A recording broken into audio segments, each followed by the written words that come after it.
Mga kagabay, magandang hapon, magandang gabi, magandang umaga, magandang tanghali. Saan man tayo naroroon, anuman ang ating mga ginagawa. Una, adikit sa lahat, ating ialay ang ating mga sarili sa ating Panginoon. Sa loob lamang ng ilang mga saglit, ating damin ang presensya ng Diyos. Sumasa atin ang pagpapala, ang biyaya, ang pag-ibig, at ang kapayapaan ng Ama, ng Anak, at ng Espiritu Santo, na bubuhay at naghahari, iisang Diyos, magpasa walang hanggan.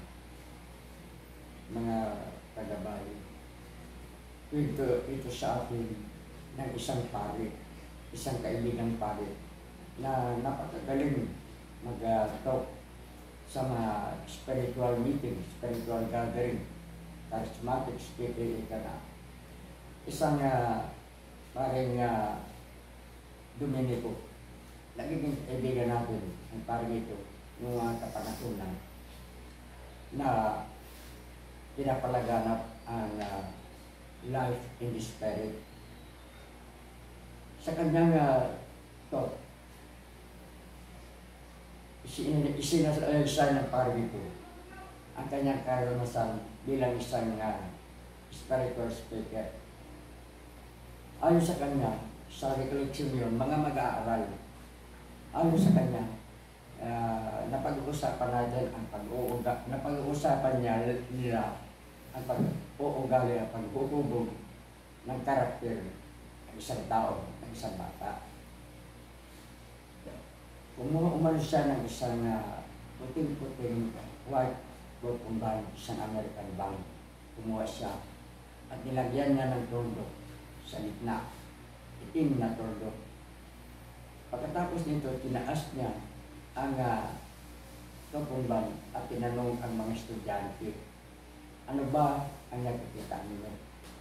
At halos umano sabay-sabay ang mga mag-aaral na sumagot ng, Father, isa pong tordo sa gitna. Napakalapan ng kukumbang. Short kukumbang. Napakaputi. Dapat sana, nung itinaas ito ng Father at tinanong sila, ang sagot sana ng mga estudyante, Father, isang malinis na kukumbang. Pero ni isa, ayon kay Father, ay walang sumagot ng ganun. Lahat ang nakita, ang napakaliit, ngunit maitim na tordo na nasa gitna ng kukumbang. At ang sabi ni Father sa mga mag-aaral, ang magsagot ninyo, hindi nakapagtataka. Talagang likas na ugali natin ang magiging negatibo sa kapwa. Ayaw natin may mabuting magagawa ang ating kapwa. Sa madaling salita, para tayong naiinggit.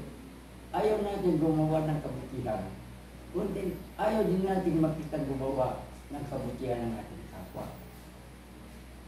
Sa madaling salita, ligas sa atin ang pagiging mapagpuna. Ika nga, sa isang halimbawa, magregalo ka, magbigay ka sa iyong kaibigan, sa iyong mahal, halimbawa na isang basket ng mansanas. Magbigay ka ng 50 mansanas, ngunit sa kasamaang palad may mahalong isang bulok. Lahat ng mansanas na yan ay ituturing ng bulok. Sasabihin ng yung binibigyan, ano ka pa naman, nagbibigay ka lang, bulok pa. Ganyan, salit na tayo ay magpapasalamat. Ang nakikita natin ay ang hindi maganda. Tulad sa mga handaan, subukan nyo. May handaan. Mauna kayong lumabas pagtayo ng mga nakakain na. Pagdating sa labas, wala kang marinig na nasiham. Ang sasabihin, ano ba yung mag-adobo niyan? Ano ba masyado na mga alam? Ano ba yung adobo niyan? ano ba yung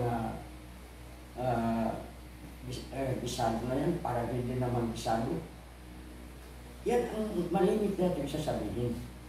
Sa mga handaan, mas kayo i-obserbahan niyo ito, subukan niyong lumabas.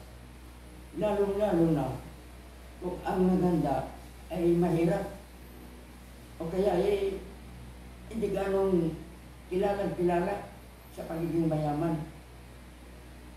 Ito ang masama natin ugali. Hindi natin pinapahalagahan ang kabutihan.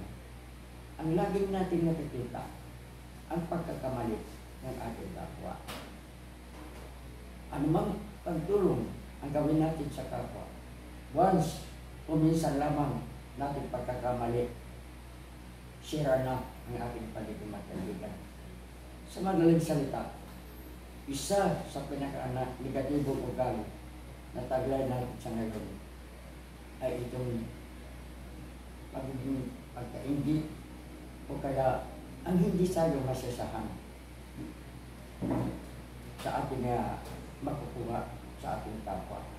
Hindi tayo natutuwa na ang ating kapwa ay makakagawa ng mabuti sapagkat tayo mismo ay ayaw natin gumawa ng anumang kabutihan. Sabihin natin, tutulungan kita hanggang doon lang. Kaya, alisin natin ang mga negatibong pag-uugali nito. Huwag natin ahatulan ang ating kapwa ayon sa kanyang pagkakamali. Sapagkat itong paghatol sa kapwa, isa lamang ang ibig sabihin, ang ating pagkakaingit sa kanya. Ang ayaw natin gawin, makikita natin gawin ng ating kapwa. Ang gusto natin, kung ano ang ninais natin, yan ang lagi natin makikita. Masyadong mataas ang ating mga ego. Kaya nga, tayong mga Pilipino, nababag lamang natin ang isyu ito. Diyan malapit na naman ang halal. Malapit na naman natin pipiliin ang mga hawak ng ating pamahalaan sa mga local government, ang ating mga mayor, mga governor, mga senador, mga congressmen. Dito tayo natatalo sapagkat ang nais natin, mamimibabaw ang ating kagustuhan. Hindi ang pangkalahatan kabutihan.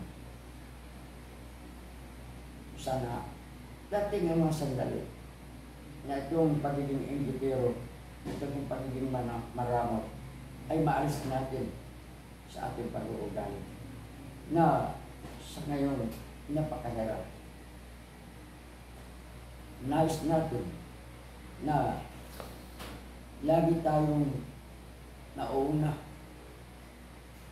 sa mga bagay-bagay na nakakabuti lamang sa ating mga sarili.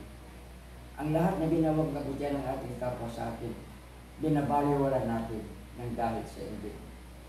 Napakahirap. Napakahirap sapagkat ang nais natin, lahat tayo, susundin tayo ng ating kapwa. O kaya, tayo ang laging mangunguna. Tayo ang laging first. Tayo ang laging first. Tayo. Wala na tayong iniisip kung hindi ang ating sariling na ego. Napakasamang pag-uugali. Mga kagabay, sana magbago tayo.